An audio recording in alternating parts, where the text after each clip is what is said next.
Well, hello everyone. Welcome back to English 101. I'm your instructor, Todd Soul. I hope you had a good holiday weekend. Hey, today I want to talk to you a little bit about logical fallacies.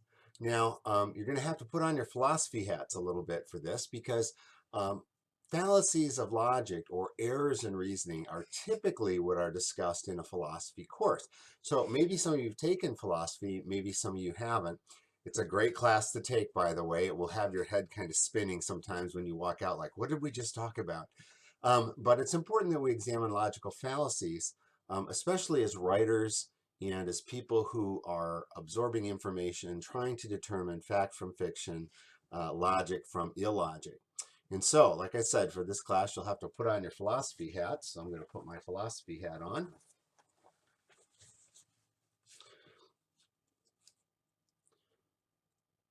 Actually, I have no idea what a philosophy hat is. I just feel smarter when I wear this. So I'm going to put it on. And I'm going to take you into the world of logical fallacies. And I hope in the process you'll learn some that you can discuss and try to avoid in your own writing. It's kind of a distraction, right? Okay, let's get started with our presentation. So I call this presentation How to Find Logical Fallacies or How to Spot Them in a Fake News World. You've heard this term fake news for many, many years now, especially over the last administration.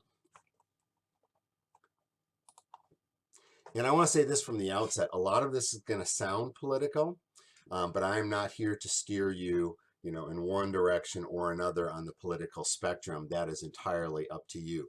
But I am going to point out that the rise in logical fallacies was substantial over the previous administration. And so if you hear me point out maybe one leader more than another, it's just because there's been so many false statements and examples of logical fallacies. So let's get into this.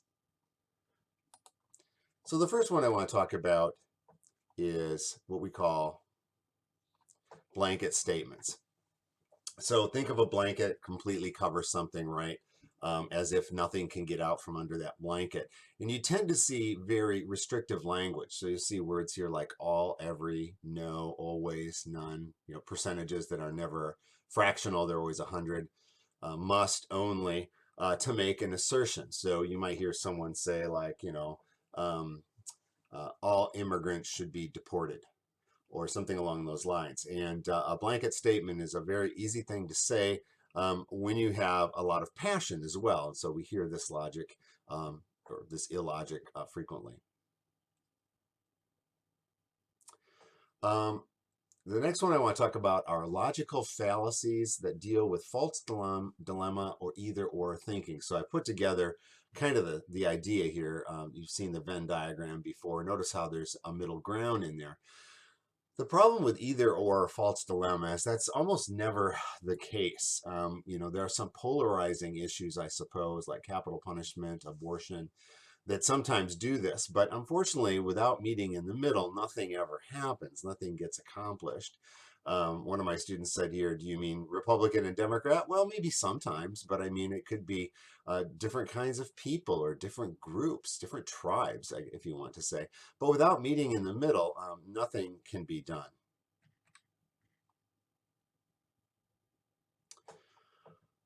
Occam's razor. Now, this is I won't tell you the whole story here, but this is kind of a more complicated one. It's a view that says the simplest solution is the correct one.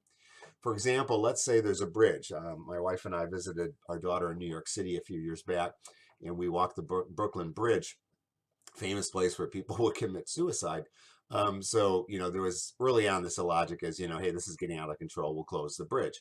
Well, you can close the bridge, but if people really want to take their own lives, they're going to find other ways. By the way, they have these sort of safety catcher things on the Brooklyn Bridge now so that even if you got a running start, you're not going to clear them. So they've solved that issue. Slippery slope. So you've probably heard this one before. If you've ever tried to walk up a sledding hill, you know the physical meaning of this. But the idea here is that if one thing happens, it sets in motion another thing and another thing and another thing. The problem with this is that people tend to leap from thing to thing without always logical connections. My father-in-law Used to say this a lot. I used to get used to hear him. I can almost hear his voice yet in my head. He's like, "Hey, Todd, if we register our firearms," and then here it comes, right?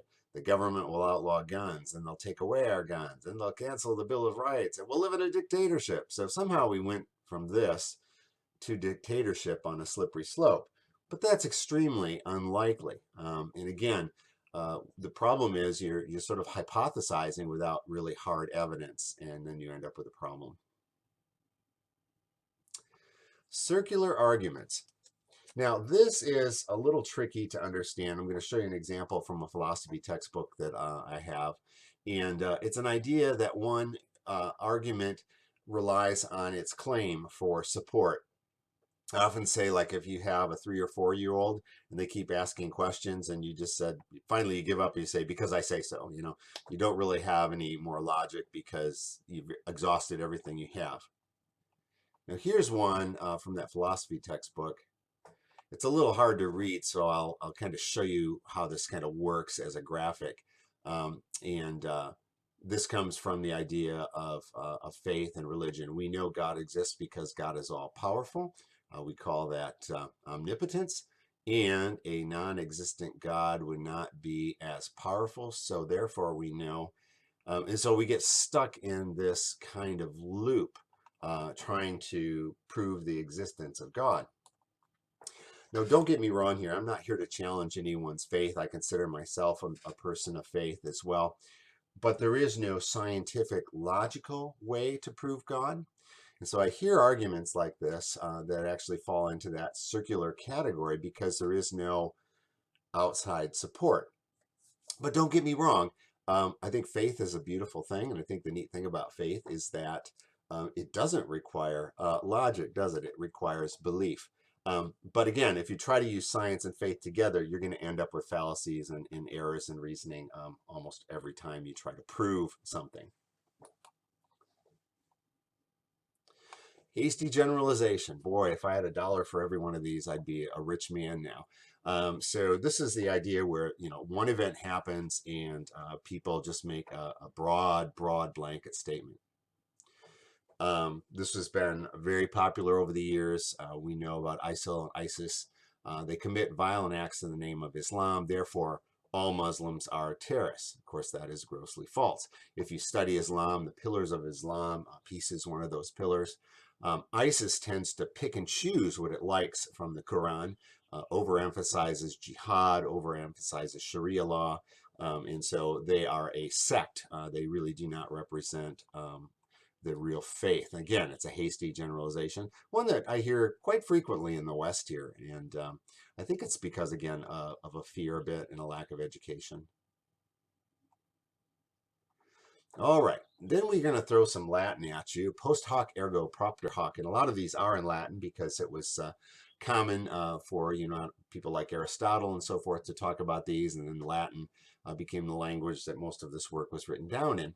But literally it means after this, therefore, because of this. And this is the idea that when two events happen close together, we tend to think that one event set in motion the other event. Now, this is sometimes true, but in many cases it is not. And here's a prime example I've been hearing over the years from different groups of people. So when autism became more broadly understood and actual diagnosis, researchers and people were looking for causes and connections, and then they went back to mass childhood vaccinations. Now, I grew up in the 60s and 70s. We had mass vaccinations. We did them at school all the time, and so people made the link wrongly that vaccines cause autism. There are at least 10, I want to say that number might be closer to 20 or 30 now, that show that there is no connection. Unfortunately, there are many people who believe that. Now, there might be other reasons not to have your child vaccinated, but we know from our research that it is not one of the causes of autism. Recent research is actually pointing to other things that might be more relevant in developing autism. And by the way, we tend to think of autism as brand new, but I have a feeling, when I was teaching back in the 80s, that I had students who were autistic even in that time. I think we just become better at recognizing it. Another one, non sequitur, literally means it does not follow, non-sequential. So this was all about conclusions. So the conclusion made does not follow the reasoning before it. And I had a former student, his name was Nick, ex-military. I think he served in Afghanistan for many years. And he wrote an essay about women in combat. And I was really curious to hear a former soldier's perspective on this. And he really had many, many non sequiturs, and a lot of them were based on his own opinion. He would say women should not serve in combat roles because they are weaker and more sensitive than men. I think one of the other ones he said is that if women are in combat, it'll make the men less effective because they're just going to want to have sex all the time. And I thought, wow, way to put that on the women there. It really goes both ways. And we sat down and I tried to point these out, and he kind of said, I see what you're saying. And I said, but what are the requirements? So he was an artilleryman.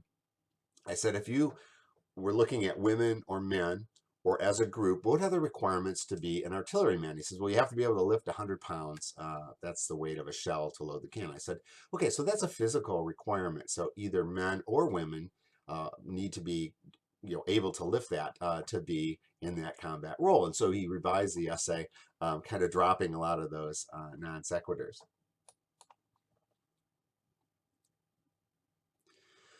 All right, this is such a pernicious one, the false claim, or what we call the straw man. Um, I hear daily examples of straw man fallacies or false claim fallacies. They are so persistent right now, and they gain traction, of course, on social media. Uh, they're just blatantly false. So the information, the facts are not facts at all. They're incorrect. This was on, I remember coming out many years ago in the early administration. Um, and then even recently, where it says, observers were not allowed in the counting rooms. I won the election, blah, blah, blah. Bad things happen. And you can see even Twitter has flagged this, that this is a false claim. Election fraud. I wrote an essay. I was talking about this earlier back in 2016 after Mr. Trump became elected, and discovered, that widespread fraud in our nation just doesn't happen. Um, Isolated small cases, sure. They almost have, I don't think there's any case that I read in my research that actually tipped an election one way or another. So, straw man, still out there. Unfortunately, we're still hearing about it. Ad hominem. This is probably the oldest fallacy in the book. Literally means to the person or to attack the person. So you just don't like them, so you start name calling. You're an idiot. Maybe when you were 3, you said you're a poopy head or something like that. The problem is the language is really incendiary and emotional. Obviously, it doesn't have logic. It's illogical. Here's an example from former President Trump calling Kim Jong-un little rocket man. And unfortunately, Mr. Trump was all about ad hominem. Now, I don't know if it's a good idea to call a nuclear power a name, especially in Asian culture where respect is viewed differently, I think, than we think of in our own culture. We tend to disrespect a lot of other people if they're not American, whatever that means anymore. So this luckily didn't escalate and hopefully won't in the future. False authority. So we see an important person, they have a microphone, they're talking, there's an audience, and because they're there, we tend to think that person is an expert, but this is not always the case.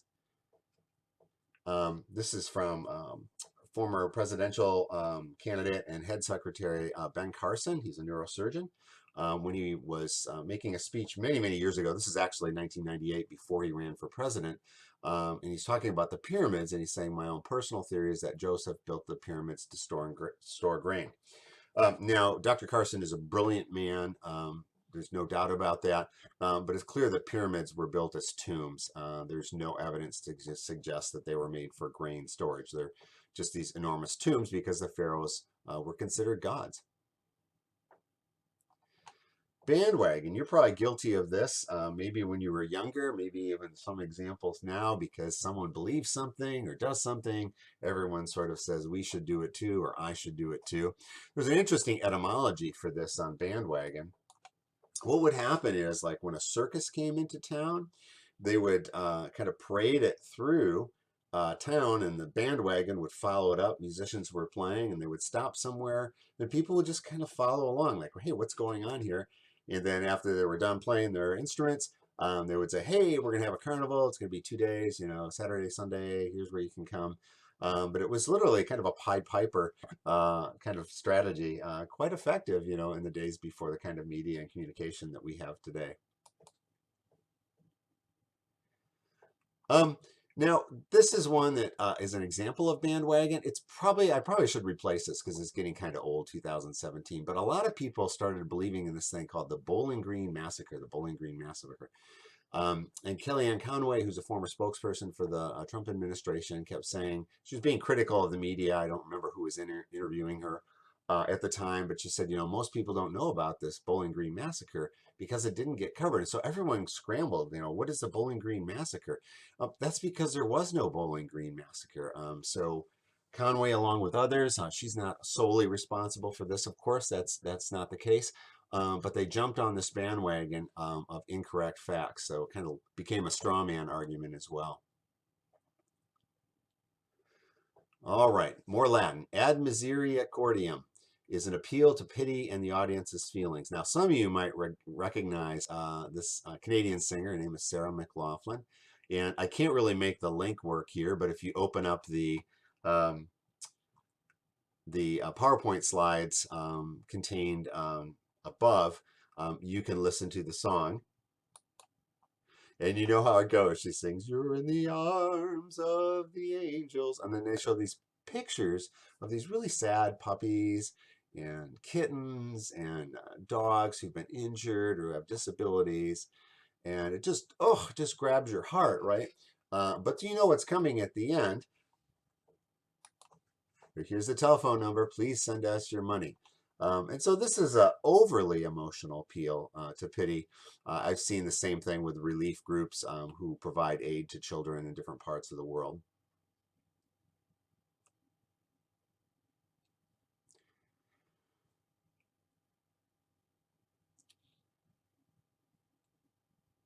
All right. I can't use my normal cursor here because it's not compatible with the recording device here. Scare tactics. Okay, very prevalent. When all else fails, you drop any sense of rationality and just try to frighten your audience with images. Now, I like to use older ones for this just to show you. These are actual U.S. posters from World War I. And you can see the almost like brutish, zombie-like portrayal of German soldiers during World War I. Here is a poster trying to get people to enlist. And we have this brutish creature, holding a woman, almost a suggestion of rape and murder. Here he's got bloodied hands, and it's the idea that he is monster-like, right? Looks like someone off The Walking Dead, but they're trying to get you to buy bonds. And so scare tactics are very popular. And this happens like all over the place, but especially during wars where we try to demonize the enemy. German soldiers had families and children and believed in God too, so it's not so simple. Hyperbole. Here I am going to use a statement that former President Trump made. It was a very convoluted speech, and I know some people have said, well, he was talking about MS-13 here, but it really isn't clear when you listen to the way he's rambling. And this is just a grossly exaggerated statement, and he's insinuating that Mexicans are bringing drugs or bringing crimes or rapists and so forth. I think he does follow that up, and some I assume are very good people. But this is just a good example of a grossly exaggerated statement. Hyperbole, unfortunately, is practiced by both political parties and really is misleading. Double standard. This is something that we've learned a lot about during the last few years with the heightened awareness in the BLM movement. So we have this idea that there's just one standard, right? But there are actually two different and unequal treatments or expectations. For example, African American drivers are more likely to be pulled over by police than Caucasian drivers, nearly 3 times as much. I believe that might be even higher than that.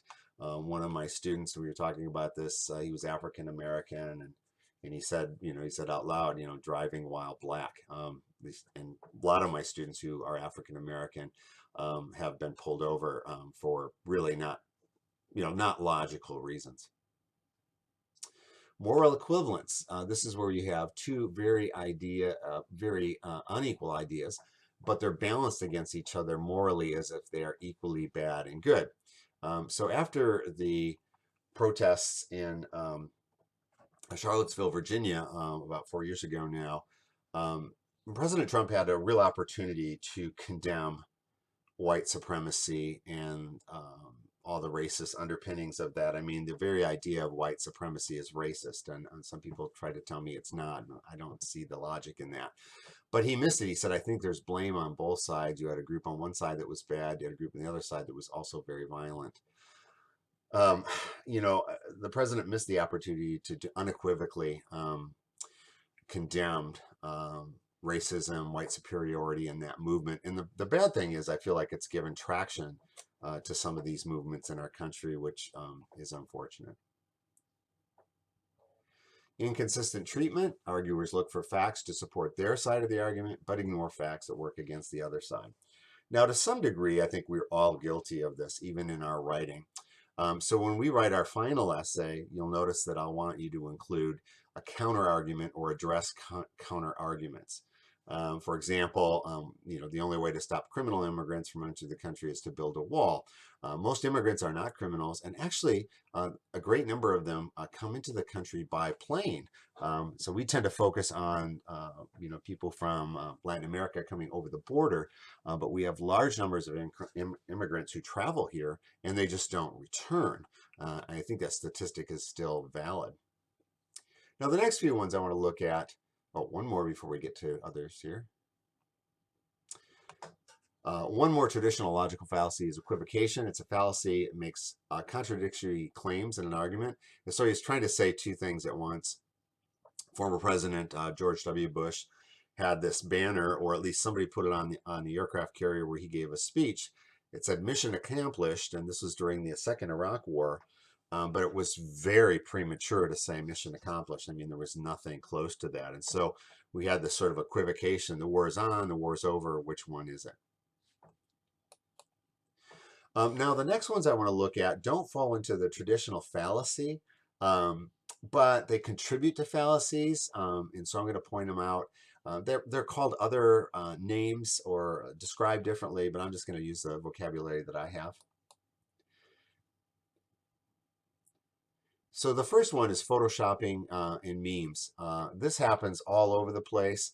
Here we have, this one made a lot of traction during the 2016 election. And here we have former Secretary of State Hillary Clinton shaking hands with Osama bin Laden. But this is actually a Photoshop contest. It was done in 1994. The quality is not very good even. You can see here that his head is quite large compared to the way he is positioned and where Secretary Clinton is standing. This one made traction too. President Obama, as some sort of rebel. Here's the actual photo that was based on. The problem is, you've heard of the concept of deep fake, and it's becoming more and more difficult to locate many of these. And so as we try to find fallacies, we have to be careful, that we look at the photographs, we try to get the backstory on the photographs, to try to understand the context much, much more. And again, social media contributes to our misunderstanding of a lot of photographs. The other term you've heard, and I just want to finish with this, is fake news. This is deliberately created false. And I want to be a little fair to President Trump here, former President Trump, because this also made traction during the 2016 election. Look how legit this appears, right? It says, if I were to run, I'd run as Republican. They're the dumbest group of voters in the country. They believe anything on Fox News. I could lie and they'll still eat it up. I bet my numbers would be terrific. And then, his name is held underneath this in a quote from People magazine in 1998. But Donald Trump never said that. Someone created this meme, posted it on Facebook and other social media. So what do we do to learn about logical fallacies and more importantly, defeat them? Because we certainly don't want to promote them in writing. And as critical thinking college students, you don't probably want to promote them at all. So I'm going to show you some places for our discussion board posts where you can look for logical fallacies and root them out a little bit. Some of them are described by their names, and some of them you have to look through the list again and determine what they are. So let's go back into our weekly folder.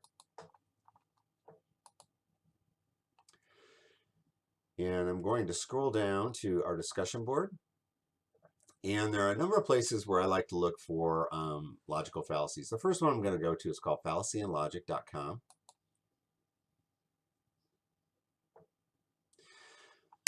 The nice thing about this is that they actually will give you examples. Here's an Occam's razor, Hanlon's razor, and there's other ones, of course, I haven't talked about.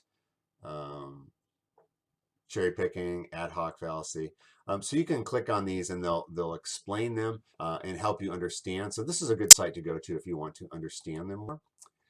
Snopes.com is a great site.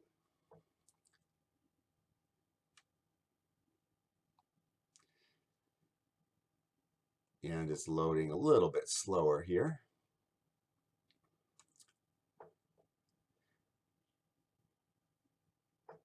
The nice thing about Snopes is that they have a fact check area. You can click on that. Here it's wanting me to join Debunker, which is a new feature. You can scroll through and they'll give you kind of an idea if it's mostly true or mostly false. Very popular place for fact checking. Another is politifact.com.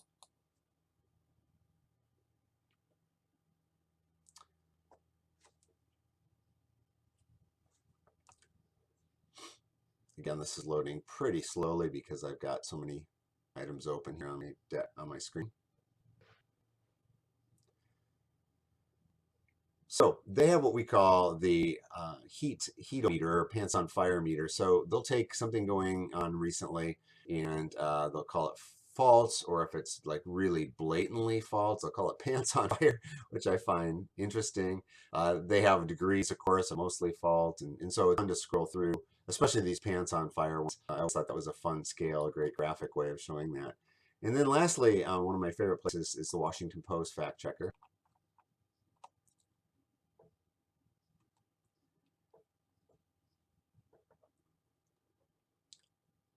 And again, it'll take just a minute to load up here. This is the last one I want to show you. The Washington Post has what they call the Pinocchio. So Pinocchio, of course, is the more Pinocchios, the more false the statement is. It's kind of interesting to examine that scale plays out. Marjorie Taylor Greene has certainly given them a lot of things to work with. So thanks for listening to my presentation. I'll take my philosophy hat off now. And as you look for fallacies in discussion board, you'll have to find examples. Please explain them. And it's good to provide a link so that as people comment, they can click and see what it is you're talking about. I think us discussing logical fallacies is the best way to learn about them and to avoid them in our writing. So thanks for tuning in and your patience, and we'll talk to you again soon. Take care.